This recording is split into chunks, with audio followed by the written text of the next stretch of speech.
Hi everyone! Welcome back to my channel. So for today's video, I have for you guys my assumptions about me video. And on Instagram, I asked you guys kung ano yung mga assumptions nyo about me. And I have a bunch of ideas over here, or assumptions about me over here.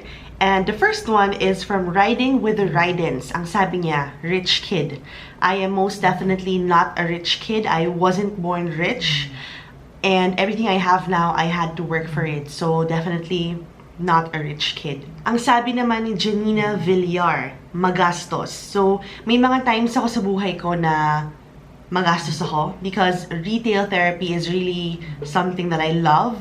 Kapag malungkot or something na basta nega feeling, PMS ganyan, nag-shopping lang ako. Pero I learned how to curb that bad habit kasi nga, girl, it's really not good. And ever since I watched Marie Kondo, sabi ko, girl, ayoko na talaga. As in, after kong mapanood yun, never shop na after that. I think, kasi usually I would go to Watson's, go to department store, ganyan, bili-bili. Pero lately, promise talaga, the past few months, wala akong binibili. Kaya I'm really proud of myself. Pero yeah, I tend to be magastos. Tend to, lalo na before. Pero syempre ngayon, no na. This one is from We Love Chalks. You're in your 30s. So, I get this a lot. So, ang assumption ng tao sa akin is nasa 30 plus na ako ng edad or age. But no, I am 27. Sabihin ko 27 pesos. 27 years old. So, no, I'm not in my 30s just yet.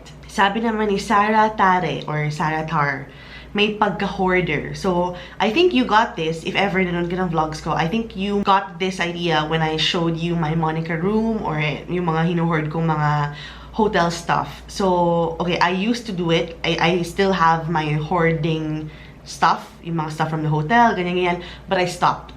As in, hindi na ako kumukuha ng mga stuff from the hotels kasi nga, girl, Marie Kondo, diba? If it doesn't spark joy, don't hoard it. Like, sobrang iniipon ko lahat ng mga toothbrush. I mean, toothbrush okay lang eh. Kasi when I have people come over and sleep and kailangan nila ng extra toothbrush or panghugas ng shoes, okay lang. Pero yung tipong mga hindi ginagamit talaga, yung talagang walang use at all, girl, nakakaloka. And, ewan ko, I think it's the Chinese blood in me. Medyo lang ha, na may pagka-hoarder talaga.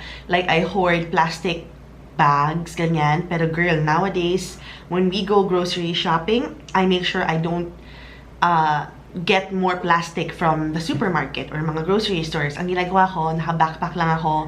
And then whatever plastic bags I have in the house right now, I reuse it. And then I just use my bag. Naka-backpack lang talaga ako. And I've been really, really conscious when I buy stuff. Ayoko ng plastic. I've been more aware talaga about my plastic use, especially nung pumasok ang 2019. Sabi naman ni Meow Reg, di nagbibigay or nagsishare sa parents ng kita, just like sa tradisyon ng Pinoys. I most definitely share my earnings to my family kasi girl, kailangan yun. Justin Manalos, feel ko matakaw ka. Kapag dumating na ang PMS, every single month yan girl, I get super addicted to one food. Like right now, I'm PMSing. And ang pinakagusto kong kainin ngayon is French toast and milk tea. Yung dalawang yun, nakakaloka talaga. As in, kanina, nagpa-deliver ko ng milk tea. From 7-Eleven, yung Slurp, yung masarap. Girl, sarap kasi nun. May jelly-jelly pa siya. Ewan ko, ganun lang ako kapag may PMS talaga. And if ever I get really super-duper addicted sa mga pagkain, for example, lomi. Lomi na Batangas. Kakain ko siya for 2 weeks. Until I get sick and tired of it, and then hahanap ako ng ano pa, next na pwede kong mapag-adikan for 2 weeks din. Laging 2 weeks, girl, nakakaloka. Dati, ang dami ko nang pinagka-adikan, like danggit and fried rice, ganyan. Sobrang nakakaloka, pero ganun ako. Hindi naman super matakaw everyday, pero pag PMS talaga, kaloka. Sabi ni Paige 1992, always on a budget. On a budget, yes, siguro pagdating sa food, pero I still like treating myself and eating out sa mga nice restaurants, trying out different kinds of food. Pero may times din naman na on a budget ako. And then, when it comes to traveling naman, depende. Kapag birthday ko, I splurge. But if it's just for, you know, for the sake of traveling, just seeing the place, minsan on a budget din ako. Like for example, airfare, I see to it that I get the cheapest flights. Minsan. Pero more often than not talaga, I'd rather put convenience over budgeting. So, for example, when I stay at hotels or hostels, I'd really like, a place to stay at na maganda, komportable, maayos, malinis. Kesa mag-stay ako sa isang mura nga, pero hindi ko feel masyado. Ewan ko, mas lang ako doon. I think, mas preference ko lang talaga na mas convenient kesa mahirapan or hindi ako komportable. Sabi naman ni Victoria Sunshine, maldita. Yes, I can be very maldita, lalo na kapag wala ako sa mood. Pero most of the time, I see to it that I keep a very calm and light disposition. Pero medyo, may mga times talaga na maldita ako. So, girl, okay lang yun. Sabi naman ni ML Manalaysay, walwalera. I think I was my most walwalera last year, which was the worst year of my life. Although I cannot speak too soon. Pero 2018 was such a tough and challenging year for me that, yeah, pinaka-walwalera self ko yung last year. And I'm super duper not proud of it. And I think I am way past my walwalera stage. It's not really worth it anymore to lead a walwalera lifestyle because it's just not worth it. Carmela Cruz, picon or does not take advices from her subscribers. Now, this has been a huge issue. Of course, some people already know this, diba, from my channel na I always block people daw, which I do. I do block people. Sabi nga ni Marie Kondo, diba, if a thing or someone doesn't spark joy, you have to get rid of it. And that is the same reason why I block people online. Just mainly because their comments don't spark joy, but rather bring in negative energy to myself, to my life. And I cannot allow that. Sobrang hindi ko inaalaw yon because we have enough stress in our lives, in our everyday lives, and you don't really need excess baggage. Diba? And yung iba naman, ang bato sa akin is, I gave you constructive criticism, pero totally not a constructive criticism, but more so a negative comment and statement talaga. And I know very much how to decipher a constructive criticism, and I know from an energy of a person if off the bat pa lang they mean well or they don't mean well. Sabi naman ni React Taway, very independent, doesn't mind being alone on travels, and actually enjoys the alone time. I feel that my alone times are super duper sacred. All my solo trips are something that I would really cherish forever talaga ng bonggang-bongga. And I don't know, I just feel super empowered when I am alone. And I feel that I can just go on adventures kapag mag-isa ako. I don't know, there's just something about solo traveling that really makes me want to do it over and over and over again. Wala, sobrang saya lang. It's very fulfilling, and I really wish that I had started sooner. Yeah, I don't really mind being alone on travels because it's the best, girl. Alarcon Lexi said, snob po. I am most definitely not a snob. When I see people on the streets, sa mall, I say hi. I stop and I say hi. So unless naman na sobrang in a hurry ako, I'd still say hi. I still say hi. Sabi ni Wen Aquino, OA. Yes, girl. I've been OA since 1991. Pero talaga, OA talaga ako. I think it's me. It's my personality. Like, when you say something, I overreact. But for me, it's just my way of reacting. But for some people, or most people, overreacting siya. Pero, okay lang yun. Ganun talaga ako. Sabi naman ni Ali Gutierrez, nai-intimidate ka sa new YouTubers. Actually, no, I am not intimidated by new or younger YouTubers. I'm actually glad that the community now is super big in the Philippines. And I am actually going on my 10th year. Girl, nakakaloka. Time flies so fast.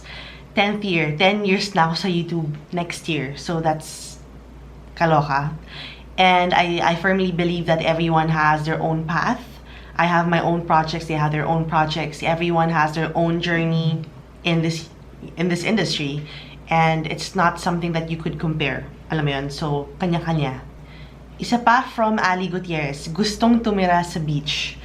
Actually, yes, I really want to retire and live in a rest house na paglabas mo beach na.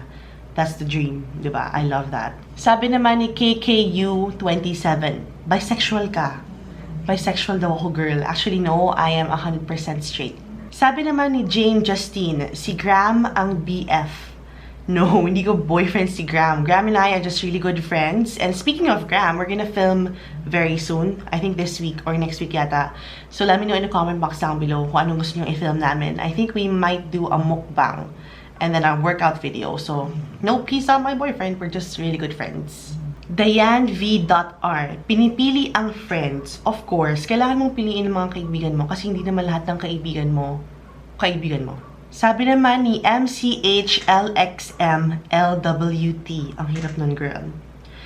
You stay out of trouble by being friends with YouTubers that are always involved in bad drama. No, I am just really friends with the people and we all have lives outside YouTube. And kung ano man yung drama online, it's totally different in real life. And I am just friends with people na kilala ko, na totoong buhay. I wouldn't be friends with people na hindi okay, alam mo yun. So, again, online is super different from offline. There are absolutely so many things that you don't know.